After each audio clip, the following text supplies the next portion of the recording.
Welcome to this video presentation here at Wimbledon Carriage Company, and here we have the BMW 520d M Sport. I'm going to start off firstly by showing you around the outside of the car, and then we'll hop in and run through some of the controls on the inside of it. From the outside you can of course see that it's a four-door car with those fantastic M Sport alloys, tinted windows as well. We're going to start off inside the vehicle's boot space first of all. The tailgate on the car can open electronically. Now you can either do that from the key or the tailgate itself. As we approach the back of the car, you'll see we have reversing sensors and of course plenty of boot space, which can be increased by folding down any or all of those three rear seats. Okay, so we're just going to work our way back around to the front of the car, and as I mentioned, we'll then hop in and run through some controls on the inside of it. Now that we've done a full circle though, you can see firstly the alloy wheels are in pristine condition, as is the bodywork the entire way around the vehicle. Just briefly before we climb in, I think it's well worth seeing the interior from this exterior point of view. There's plenty to run through on the dashboard, so let's hop in and we'll do that now. Okay, now that we're inside the car, we're going to start with the dials first of all. We have your essentially rev counter over on the right hand side. We've also got the battery charge level. We've got your coolant temperature gauge as well. Below that section, it will show you what gear this car is in. It's an automatic, of course, so we are in park currently. Over on the left-hand side, the speedometer, a digital readout for the speedometer and the fuel gauge. We can change the information that's displayed in certain sections over on that right-hand side by using a button on the end of the indicator stalk for various different bits of trip computer information, to include the total miles for this car, and as you can see they are 32,210. If we back out to the steering wheel next, over on the left hand side first of all we have cruise control and speed limiter. On the right hand side we have our phone and stereo controls. Behind the steering wheel, the minus and plus pedals to change up and down a gear manually with this automatic gearbox. Into the center, the main touch screen. So really big screen, as you can see. It's very easy to use. It is touchscreen, as I mentioned. So for example, if you want to access your media, you can do, whereby of course you can listen to the radio.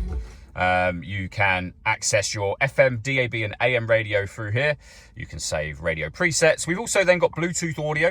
So once you pair up your phone, you can stream your music wirelessly, as well as of course making and receiving phone calls. Pairing your phone is under the communication heading. We have satellite navigation. This car has got BMW's professional nav, which is this extra wide display just here.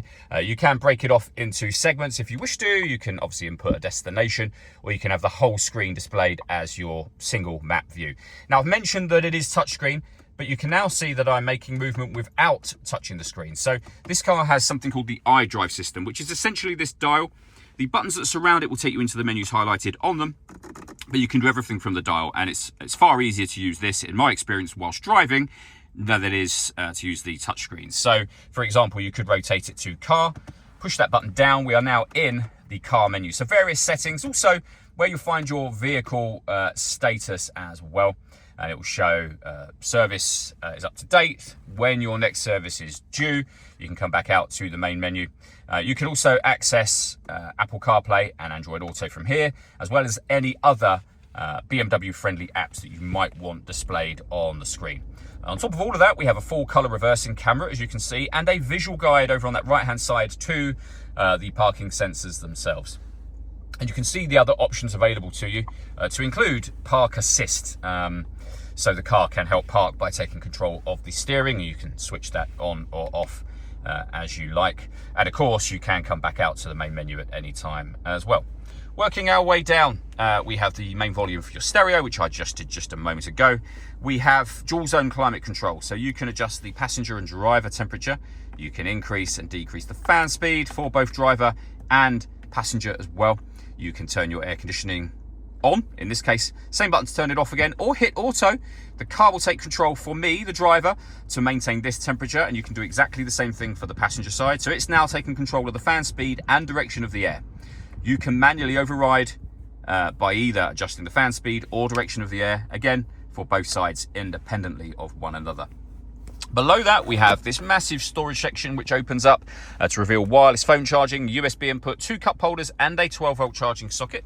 The gear lever for the fully automatic gearbox. You can make adjustments here to the way in which the car drives. You can put it into Sport, Comfort and Eco Pro.